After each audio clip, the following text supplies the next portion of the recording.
Atani DM. Unasemaje? Atani DM. Okay, alifollow. Nakufollow ndandikire uwo numugore fatiraho ubwo twagiye. Biza, go ahead. Wakati ni yako jamani, tumerudi kwako. Aha. Shikamo dada, wazima? Wazima. Jamani, habari zenu. Wafula wanajua Kiswahili kweli?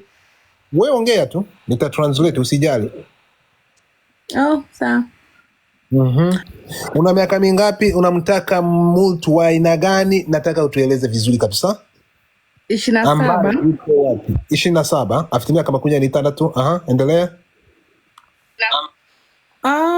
Mtu nimtaka awe mtu mzuri tu. Sina choice ya umri. Ila awe tu mchapakazi. Yego. Awe na huruma. Bas. Awe na nini? Awe na huruma, awe mcha Mungu basi. Akeneye umuntu ntabwo yita ku myaka, upfa kuba umucapakazi, umuntu w'umukozi. Icyo ni cya kabiri. Imyaka ntiyitayeho, ubura umunyembabazi, ugira imbabazi. Ikindi ube usenga Imana. Aha, uko sehemu gani dadangu? Mwanza. Unataka mtu ambaye yuko sehemu gani? Au jana? Popote. Atuye Mwanza muri Tanzania. Akeneye umuntu aho yaba ari hose, nasabi ntacyo bitwaye, umuntu uri Kigali n'abaroko, it's okay. Ariko se umuntu ukora akazi cyane akaye kazavuga? No, akazi akariko kose apfa kuba ari umukozi, nabyara umwana atazabura amafaranga kujya ku ishuri. Ikintu mugomba kucyumva, twumvikana ikintu kimwe. No, ariko ready, uretse gato. Niba umukobwa avuze ngo arashaka umugabo ukora, jamani, nuko uwo mukobwa abavuga ati uyu murutabuze tunabyaranye abana banjye ntago bazareka kujya ku ishuri. Okay. Tukumvikana. Uramuvugiye ariko twagomba kumubaza. No, bitsanastana nuko bimeze. So, mucapakazi umukozi kuryo nabyara n'umwana atazaba mayibobo. Mucapakazi aina gani? Mani ndakumanura Justin. Gerageza. Dore kusina ingene umuntu kazi yoyote lazima iwe kazi awe anaweza kuitunza familia. Umuntu ushobora gutunga umuntu.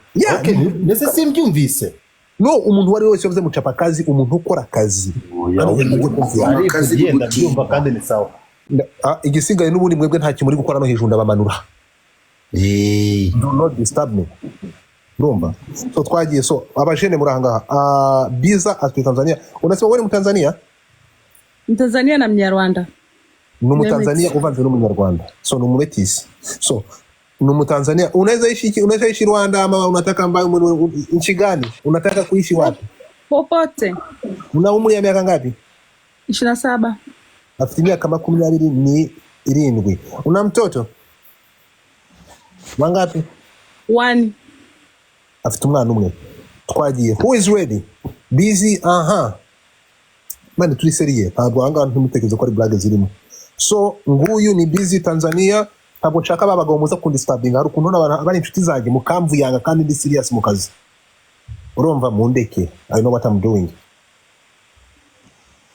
Hello. So wajinga. Mwabyumvishe twagiye rero. Halafu ninde muntu witeguye kugira ikintu abwira Busy mu Tanzania kazi Tanzania Nyarwanda. Ninde muntu witeguye kugira ikintu avuga? Mero ufite ikintu uvuga? Kubitubangura kwihuta.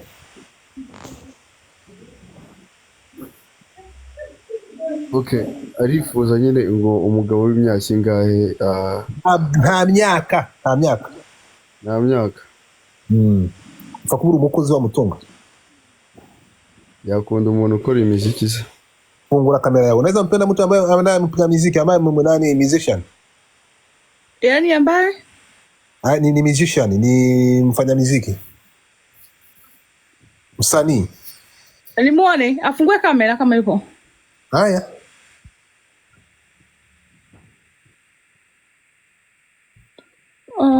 Hi. Uko wapi? Where are you? Uri hehe? Anaishi Kigali. Una miaka ngapi? Usimia kingahe? Ingahe? 24. Mnakuja nini? Okay. 24.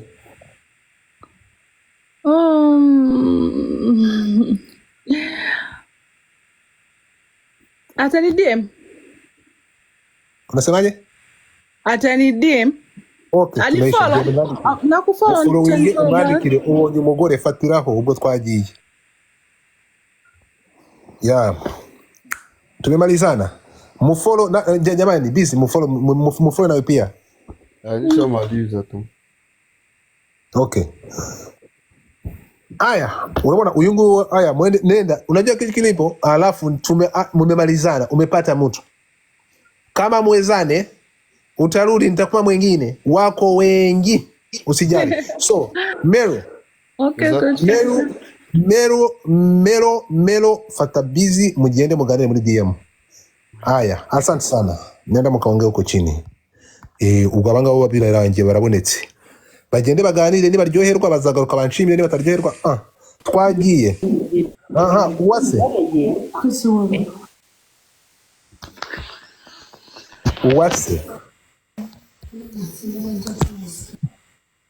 Uwase uranyumva?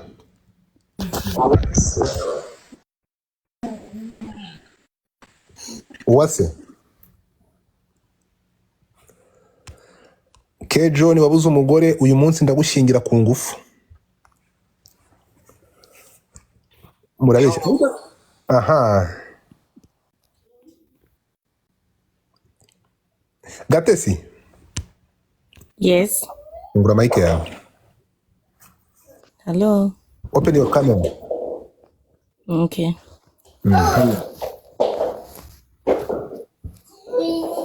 Acha nifunge mlango ka. Dogiteri umva ko wigenje ahangaha muravanamo stript murabona ikintu bita kabisa. Ngwino urebe hano. Gatesi nicyo kibaga kiri kugenza abakiriya. Uko murebe hano uyu munsi ndababwiye ndabata muri yari.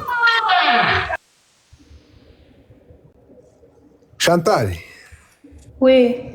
Ngura kamera yawe.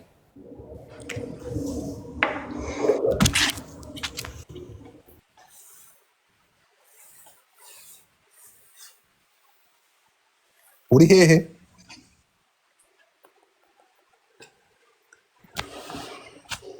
Chantal fungura kamera funge mic ntabwo nshaka kumva urusaku ndashaka kureba isura. Gatesi you have just 5 seconds kuba ufunguye kamera ubiye nka kumanura. JJ, Mr. JJ. Oui. Open your camera.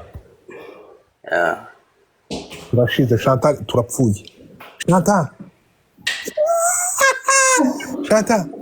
Karam. Ungura suti. Cyane.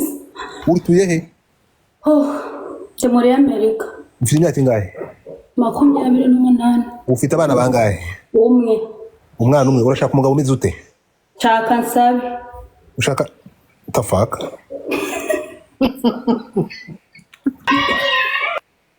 Dogite fungura kamera. Yeah. Urashaka gutereta nsabi?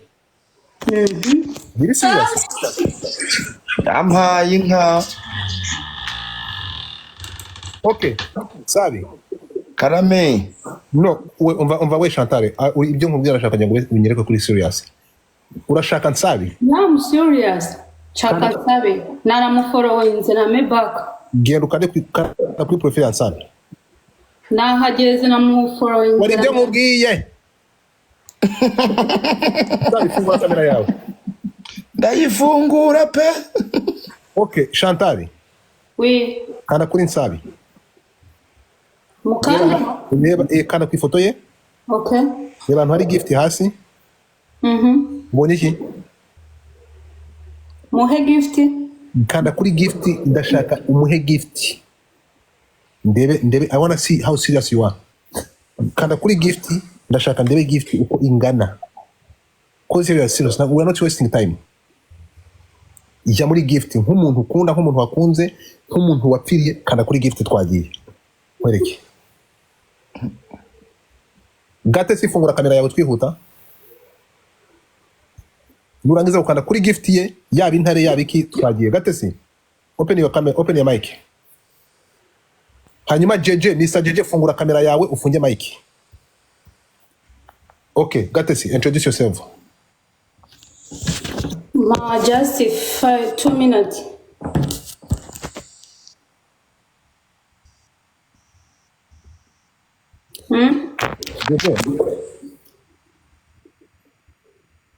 Jeje, okay, hindukira ndashaka kukureba uranyereka machine utuye bigende bite. Hindukira.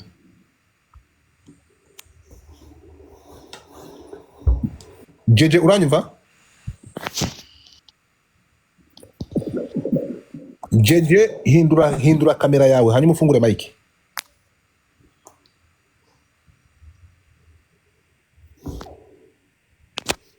Urabona dufite ikibazo cy'abasore badafite confidence, niyo mpamvu abakobwa bato badushizeho bajya muri Nigeria. This is the reality.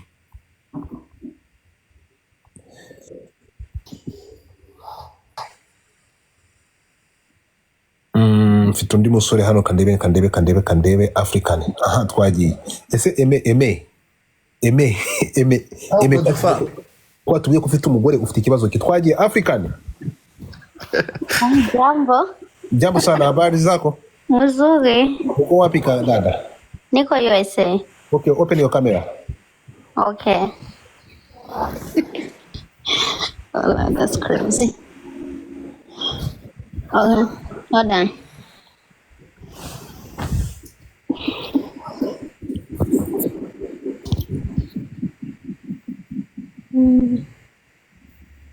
Unaniona? Bwana. Jambo. Jambo sana, habari? Mzuri. Kutoka wapi dada? Nimetokea mkambi ya Burundi. Mkambi ya Burundi? Yeah. Wewe ni Murundi kazi ni? Hapana, mimi ni Mkongomani. Uko Mkongomani?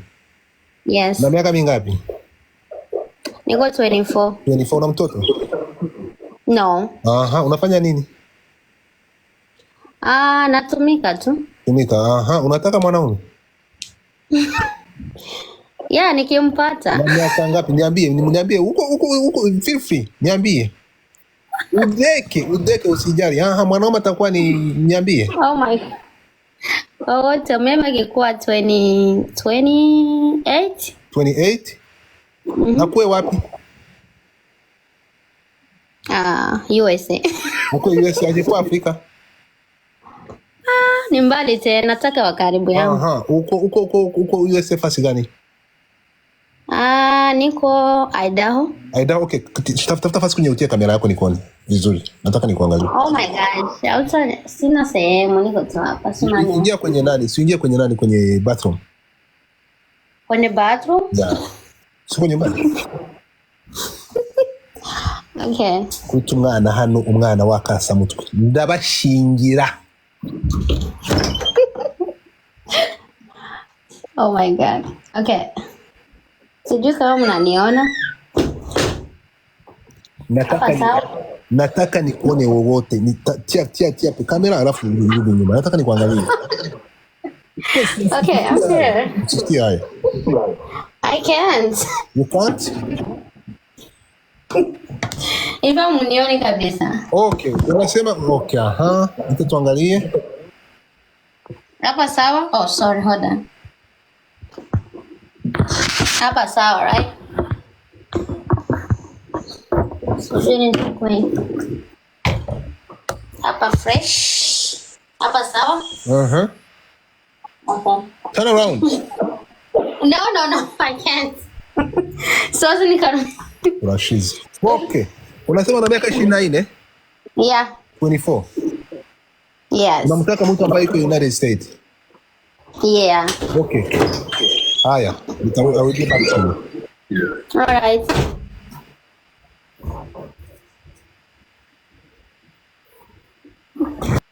Okay.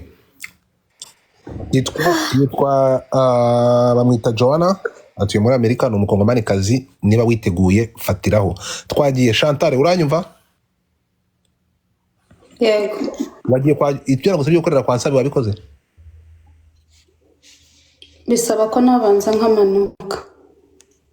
Nurangiza kubikora urambira ngo uzamure. Twagiye. Abahungu banje bari he? Twagiye. Akonza. Nijye guhamagara Nsabi yumiwe.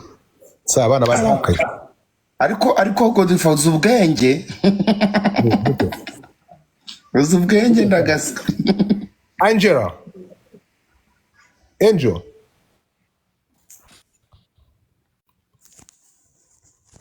Ivan ntabwo anyumva. Nsabi ntabwo anyumva. Ines uranyumva? We Ivan ntabwo anyumva.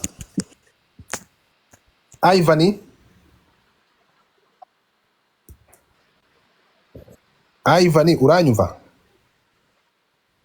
This motherfucker. Igicucu ibintu by'ibigabo abahungu. Ines uranyumva? Utakumva afite impamvu ariko twe turi kukumva. Fungura kamera yawe Ines. Yesu ntabwo ari kumwe natwe hano turi gutereta. Nta Yesu dufite.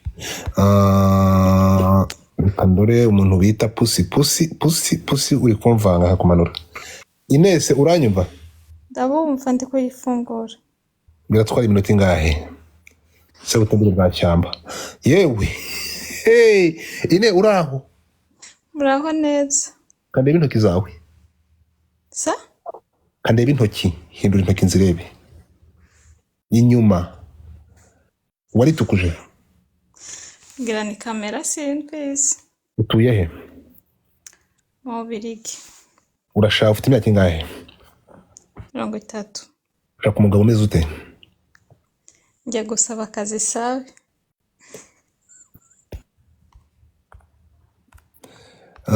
Twagiye dufite undi bita nowe nta wundi. Pusi. Umva wamejeje hasi mani kandi ndi kwibonera abana beza nashaka kwiteretera nawe mvana mizo blage uretse no guheza hasi ntabwo wigeze ukora kuri boro gahambirwa bagomba gutumura. Urabona reba official anageze. Ndakubwiye official wa muginga we goro iriho 9:34 murango wo murasamye kwanza reka nzigo byose mbimanure. Official afite ageze ku 2000 bro. Aramaze bamugejeje reka tugende n'umuntu bita umuhoza uranyumva? Ego. Ufungura kamera biragutwara igihe kingana iki? Haje. Hurry up kugira vuba.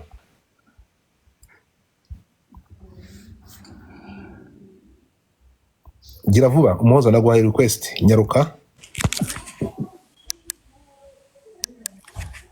Ba muri kamera vanamo abazuru usubira inyuma nkurebe neza. Gira hirya nkurebe.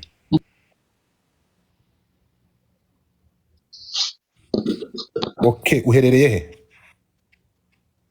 I Kigali. Imyaka ingahe? 33. Abana bangahe? Umwe. Ufite ushaka umugabo umeze ate? Uri hejuru y'imyaka 40. Wo mu diaspora.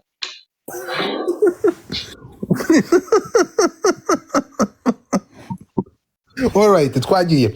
Umuntu uri muri diaspora ufite hejuru y'imyaka 40 ndabashyingira. Umuhoza afite umwana umwe afite imyaka 33 ngwino. Fatiraho. Umuhoza ndahita ngushyiraho.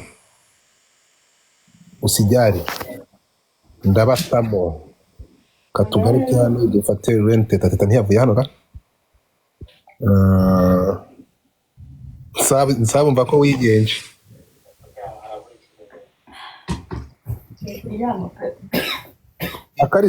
Akariza garukano mbere yuko uryama garukano gato. Ndahari. Emery uranyumva fungura kamera yawe Kariza mbere. Emery urahari? Emery. MC Emery uranyumva? N'imisatsi imeze nk'intuza y'intuza. Uranyumva Emery? Kose nk'ubu bwangati.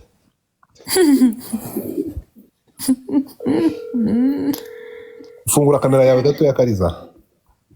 Mama we igihe nayifunguriye.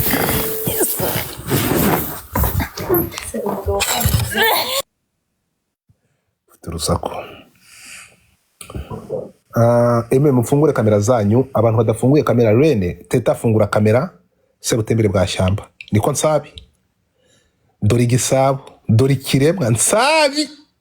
Nsabi umwana kwase buretse gato dore umwana wawe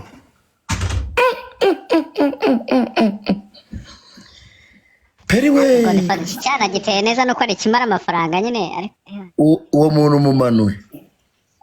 urakoze kumbwira ngo mumanure namumanire nakavuki twagiye nabaho bagiye uburetse gato twagiye ntabwo mashaka kavuyo sinkeneye akavuyo abantu bari seriye uyu mwana akeneye mu diaspora dore umwana akeneye mu diaspora uburetse gato uyu mwana dore intoki z'umwana bro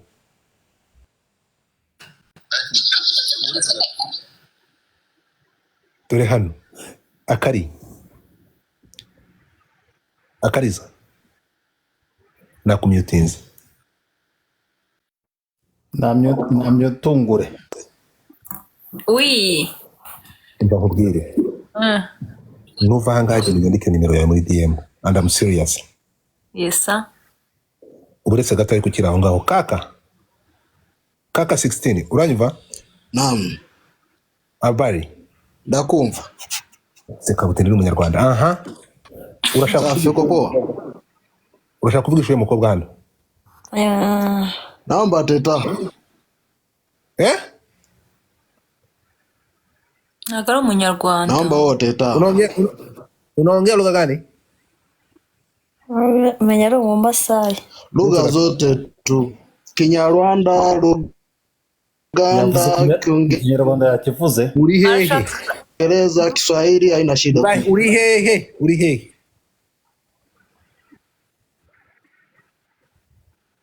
Ndika hapa Kigali. Urashaka nde kuganiriza teta?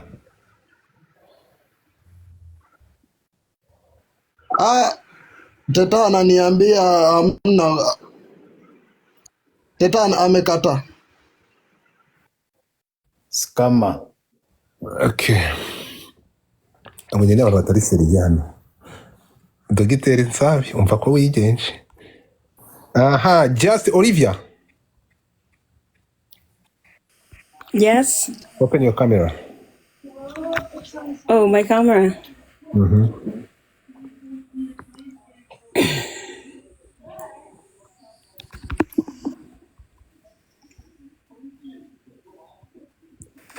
Okay. Ndashaka uje muri kamera neza. Unaongea lugha gani? What language you speak? English. What about where from? Abakobwa babuze isoko.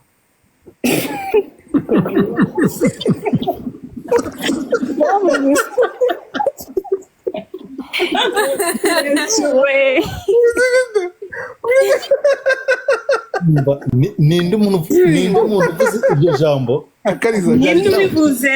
Uretse Olivia ngwino hano. Ninde uvuze iryo jambo? Menya ari peri menya ari wewe. nze nisabira umugore shamura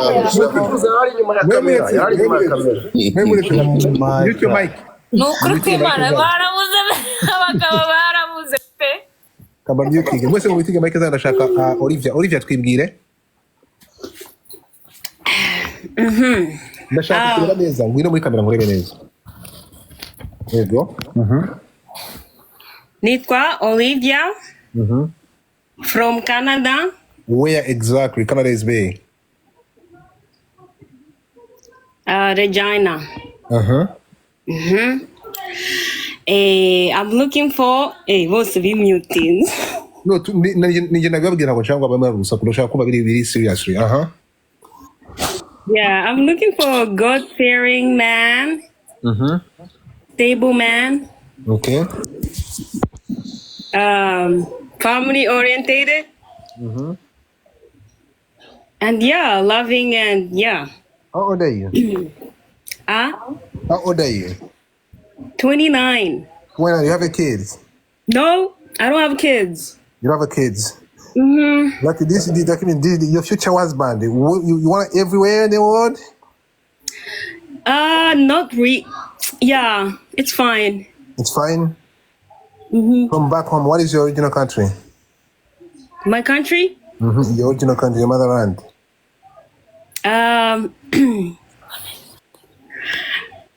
Basically, my both parents are Rwandese, but I was born in Congo. You're born in Congo? Yeah. But your parents from Rwanda, right? What's that? Your parents is from Rwanda. They are Yeah. from Rwanda. Wow. Okay. You see this person, he give you the dinosaur.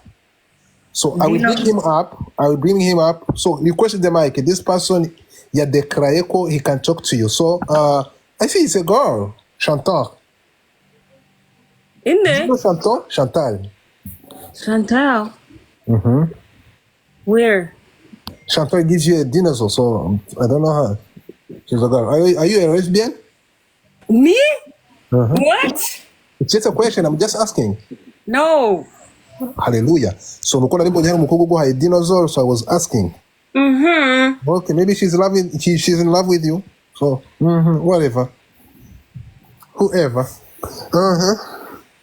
So ubwo ntakundi wihangane. So Chantal atuye muri Canada, afite imyaka 28, akeneye umugabo uri stable, umugabo uri serious, ushaka kwinjira muri relationship ariko ufite gahunda. Are you ready? Aba muri Canada. How many years have you been in Canada? How many? Mm-hmm. How many what? Many years in Canada. Oh, so many years. Like 11 years now.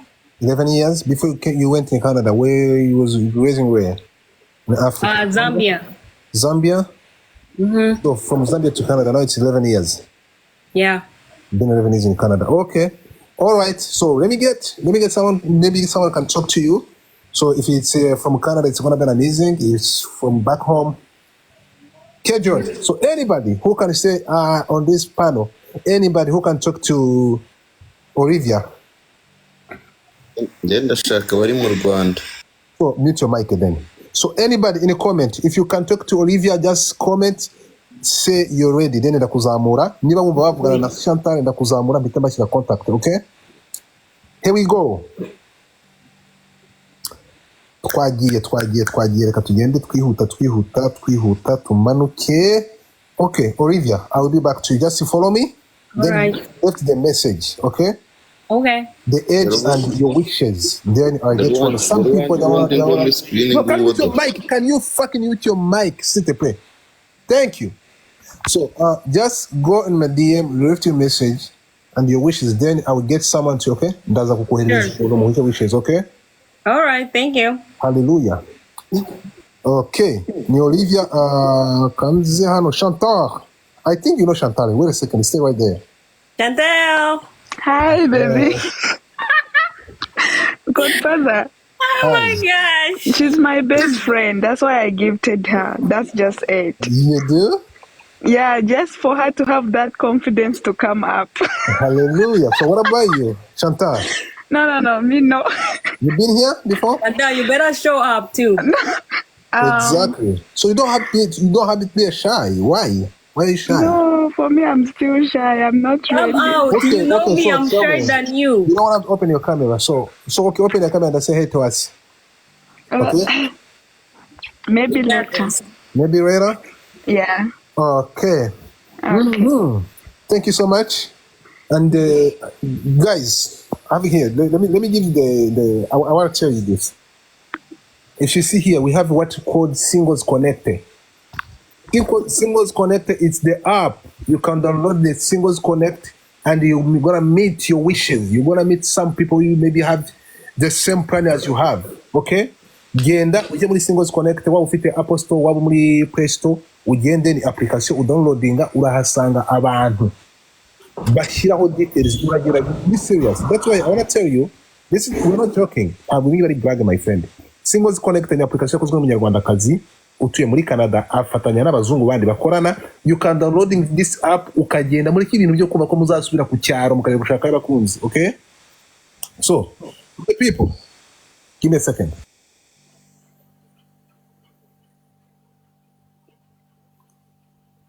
A second, it means musigare mwisanzura. Perry. Oui. Ko twumira shu ko mbona twumiwe. Sabe. Yo, nanjye naje.